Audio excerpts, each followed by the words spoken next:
चलिए, आज का जो हम लोग का जो टॉपिक है वो एसी मशीन का एक इम्पोर्टेंट टॉपिक है। जैसे कि हम लोग ऑलरेडी जानते हैं कि एसी मशीन का मेरा दो पार्ट होता है ना।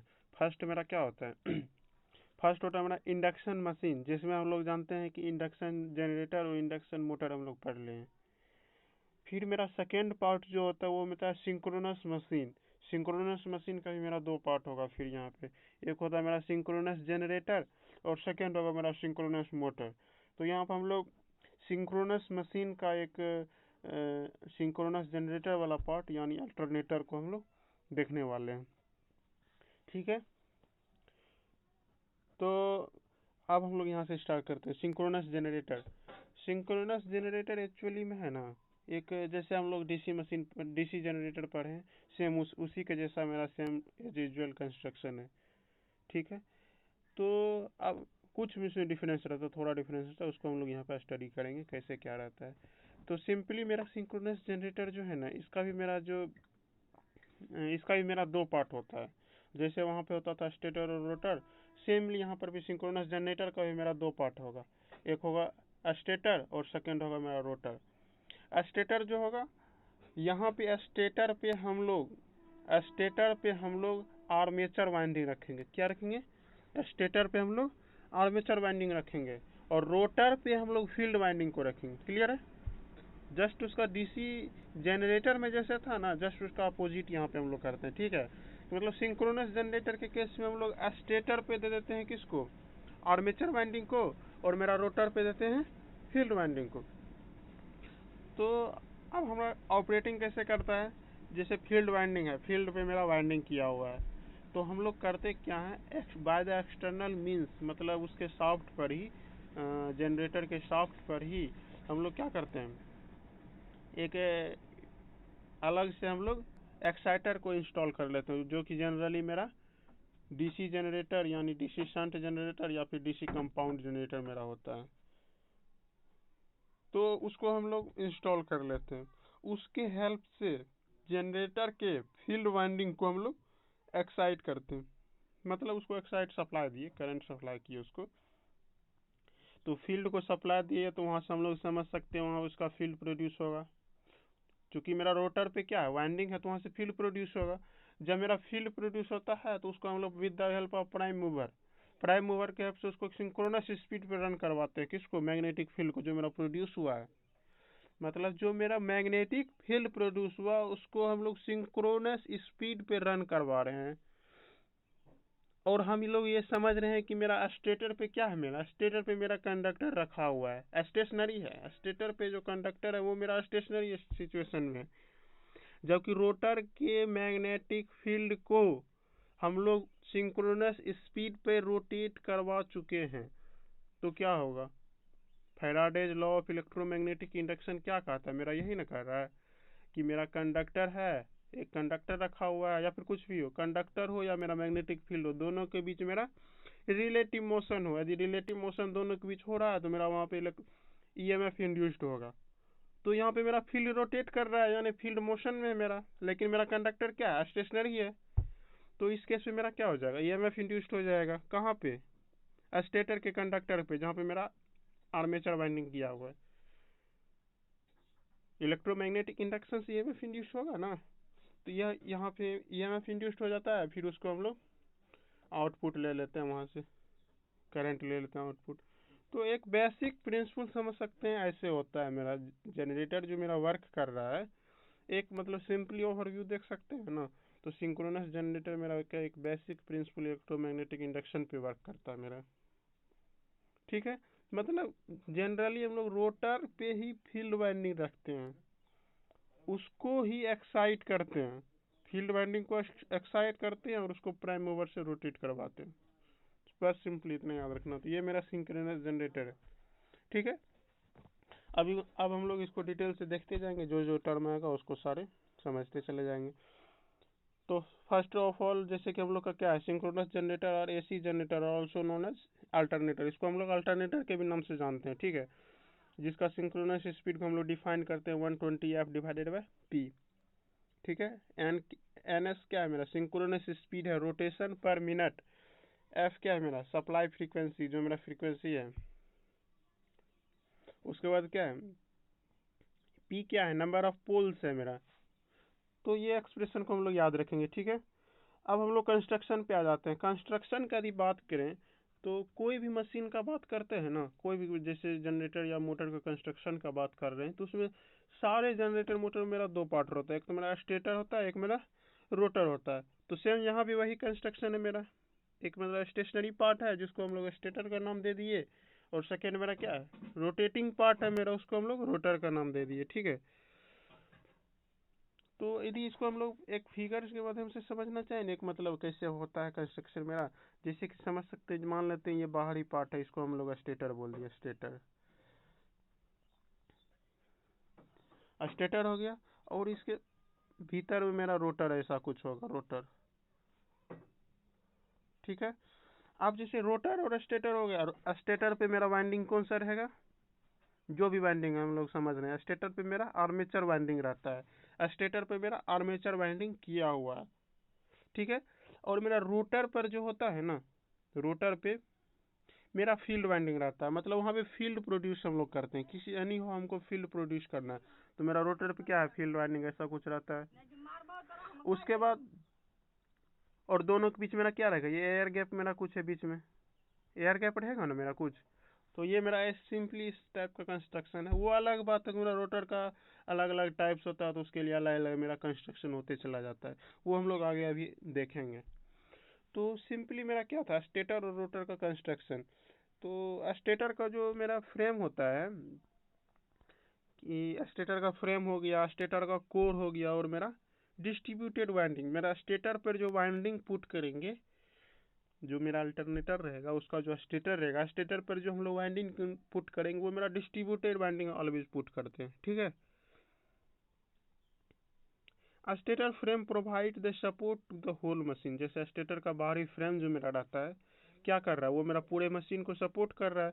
जैसे स्टेटर का फ्रेम है तो वो मेरा क्या है वाइंडिंग को रखा हुआ है, उसका जो स्लॉट है उसको मतलब जो उसका स्टैकिंग रहता है, मतलब पतला पतला पत्थर में काटा हुआ रहता है, मतलब उसको हम लोग क्या करता है, उसको स्टेटर का फ्रेम उसको साव को मतलब उससे कसा हुआ रहता है, उससे पिंच किया हुआ रहता है। तो एक तरह से क्या कर रहा है पूरे मशीन को, पूरा स्टेटर का फ्रेम जो है मेरा पूरे मशीन को क्या कर रहा है मैकेनिकली सपोर्ट कर रहा है, ठीक है। और जो स्टेटर जो मेरा आता है कास्ट आयरन का बना हुआ रहता है, याद रखेंगे ये सब। स्टेटर जो होता है मेरा कास्ट आयरन का बना हुआ रहता है। Stator core is made up of laminated silicon steel, तो उसका जो लेमिनेटेड सिलिकॉन स्टील के बनाते हैं, क्यों लेमिनेशन करने से मेरा है ना ईडी करंट लॉसेस कम हो जाता है, और ईडी करंट लॉसेस कम हो जाएगा मेरा एफिशिएंसी अच्छा रहेगा मशीन का। अच्छा, लेमिनेशन जैसे ही हम लोग करते हैं ना, ऐसे ओवरऑल समझ सकते हैं, लेमिनेशन जैसे हम लोग कोई मशीन है उसका लेमिनेशन कर दिए, लेमिनेशन करने का क्या हुआ, मतलब उसका एरिया को हम लोग घटा रहे हैं। एरिया जब हम लोग घटा लिए तो इसका मतलब हम लोग क्या जानते हैं, आर बराबर रो एल बाय कुछ जानते हैं रेसिस्टेंस। एरिया जब हम लोग घटा लेंगे तो इसका मतलब उसका कोर का रेसिस्टेंस मेरा बढ़ जाएगा। कोर का जब मेरा रेसिस्टेंस बढ़ जाएगा तो ये समझ सकते हैं कि उसका जो एक क्या बोल सकते हैं जो करंट फ्लो कर रहा होगा, ईडी करंट लॉस, जो मेरा सर्कुलेटिंग करंट जो फ्लो कर रहा होगा उसका अमाउंट मेरा घट जाएगा। जब मेरा सर्कुलेटिंग करंट का अमाउंट घट जाएगा दैट मीन्स हम लोग क्या बोल सकते हैं कि मेरा जो कोर लॉसेस हो रहा था न, ईडी करंट लॉसेस जो मेरा हो रहा था वो मेरा अमाउंट घट गया, ईडी करंट लॉसेस भी मेरा कम हो गया। तो यहाँ से ये कंसेप्ट आता है मेरा कि लेमिनेशन का क्या कंसेप्ट है। लेमिनेशन करने से है ना सिंपली याद रखेंगे हम लोग, लेमिनेशन जैसे कोई भी सब जगह इस कंसेप्ट का हम लोग का यूज होगा, चाहे डीसी में हो चाहे एसी में हो, वहाँ पर भी हम लोग करते थे। भले ही मेरा डीसी आर्मेचर डीसी मोटर कहते हैं, लेकिन उसका आर्मेचर में क्या जाता था, वहाँ भी डीसी मशीन में भी आर्मेचर में मेरा एसी ही रहता था, ये ऑलवेज ध्यान रखेंगे, ठीक है। आर्मेचर में ऑलवेज मेरा एसी ही था वहाँ भी, तो यहाँ तो एसी है ही। तो सिंपली याद रखेंगे इसे कि मतलब लेमिनेट करने से ना हमको एरिया मेरा कम हो रहा है, लेकिन वहाँ से क्या हो रहा है एरिया जैसे ही मेरा कम हुआ वहाँ से मेरा रेसिस्टेंस उसका ज़्यादा हो जाता है। जब मेरा रेसिस्टेंस ज़्यादा हुआ तो मतलब जो सर्कुलेटिंग करंट दैट मीन्स जो मेरा जो ईडी करंट जो होता है वो मेरा कम हो जाता है, जिससे मेरा लॉसेस कम हो जाता है और मेरा अच्छा रन करता है मोटर। जनरेटर, ठीक है। तो ये मेरा था लेमिनेटेड सिलिकॉन स्टील का, हाँ लेमिनेटेड सिलिकॉन स्टील, ठीक। और सेकेंड जो मेरा है वो मेरा क्या है, रोटर है। पहले स्टेटर मेरा था, अब मेरा सेकेंड पार्ट क्या है, मेरा रोटर है। तो रोटर जो है मेरा दो टाइप का होता है, ये याद रखेंगे। रोटर मेरा दो टाइप का रहता है। फर्स्ट रहता है मेरा सिलेंड्रिकल पोल टाइप रोटर, सेकंड रहता है मेरा सैलिएंट पोल टाइप। सिलेंड्रिकल को हम लोग नॉन सैलिएंट भी जनरली बोलते हैं, ठीक है। एट फर्स्ट हम लोग सिलेंड्रिकल टाइप रोटर देखते हैं। इंपॉर्टेंट है सारा पॉइंट, इसको हमको हम लोग को सारा पॉइंट समझना अच्छे से, ठीक है। Cylindrical type rotor, cylindrical type जो मेरा रोटर रहता है ना, इसमें एक तरह से ये समझ सकते हैं, इसका जो कंस्ट्रक्शन रहता है, इसका पोल बाहर की तरफ प्रोजेक्ट मेरा नहीं रहता है। मतलब नॉन सैलिएंट इसको क्यों बोलते हैं, मतलब इसका जो पोल रहता है मतलब बाहर की तरफ प्रोजेक्ट नहीं रहता, बल्कि रोटर जैसे मान लेते हैं कोई सिलेंड्रिकल टाइप का रोटर है, सिलेंड्रिकल टाइप का मान लेते हैं, ऐसा ही है।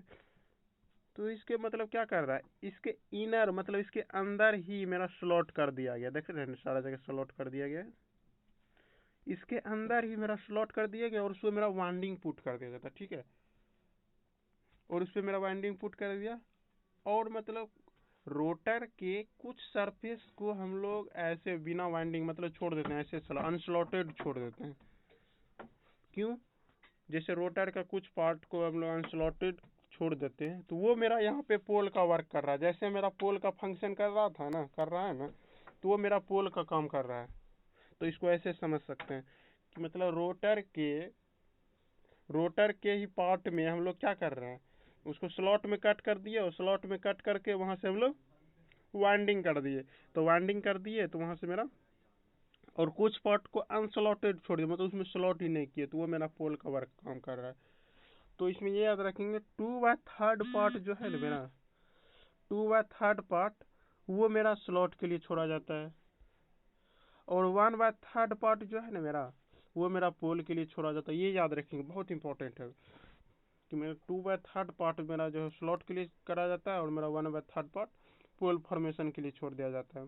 और जो मेरा वुंड टाइप का जो है, नॉन सैलिएंट टाइप का जो मेरा रोटर है, तो वो जनरली P बराबर मतलब नंबर ऑफ पोल 2 और 4 पोल के लिए मेरा यूज होता है। मतलब यहाँ से क्या समझते हैं, यहाँ से मेरा हाई स्पीड देगा, जैसे 120 F/P मेरा होता है सिंक्रोनस स्पीड। तो यहाँ से यदि पोल का नंबर ऑफ पोल समझ मिनिमम से मिनिमम रखेंगे, तो मतलब मेरा सिंक्रोनस स्पीड मैक्सिमम होगा। तो मतलब इस टाइप के जो पोल का यूज है ना, हम लोग हाई स्पीड में यूज करेंगे। क्लियर है, ठीक है। और हाँ, इसका जो मेरा है एयर गैप जो है, जैसे एयर गैप रहेगा तो सभी जगह क्या होगा, यूनिफॉर्मली रहेगा मेरा, मतलब एयर गैप मेरा यूनिफॉर्म रहेगा।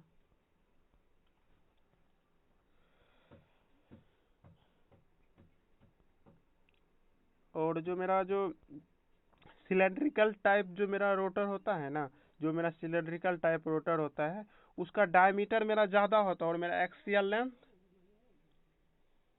डायमीटर मेरा कम होता है, और मेरा एक्सियल लेंथ ज्यादा होता है। तो ये ध्यान रखेंगे कि मेरा इसका डायमीटर कम होता है, और मेरा एक्सियल लेंथ ज्यादा होता है। और इस टाइप के जो अल्टरनेटर का यूज होता है वो टर्बो अल्टरनेटर के रूप में यूज करते हैं। मतलब क्या, मतलब जहाँ पे थर्मल पावर प्लांट मेरा होता है ना, थर्मल पावर प्लांट में हम लोग इसका इस टाइप के रोटर का यूज करते हैं। क्लियर है कुछ। तो ये था मेरा क्या, सिलेंड्रिकल टाइप रोटर।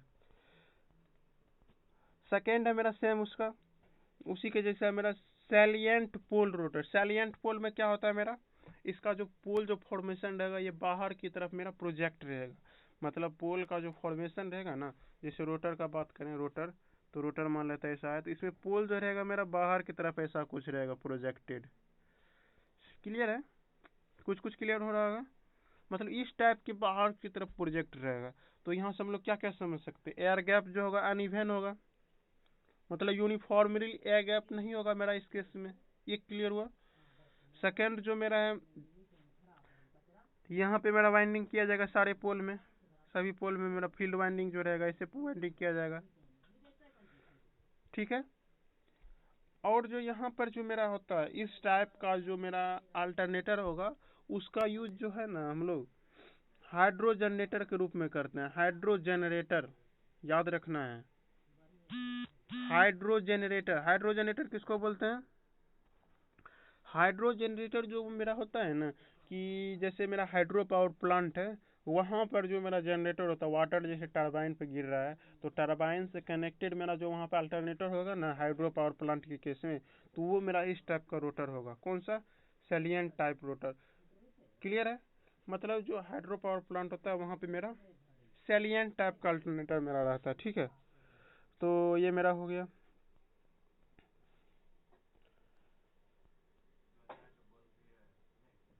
इस केस में मेरा है ना कंसंट्रेटेड वाइंडिंग का यूज किया जाएगा। जो मेरा पोल पर समझ सकते हैं, जैसे उसी पोल पर ना मेरा लपेटा गया वाइंडिंग, तो वहां से हम लोग समझ सकते हैं मेरा क्या है, कंसंट्रेटेड वाइंडिंग का यूज किया गया है। सिंस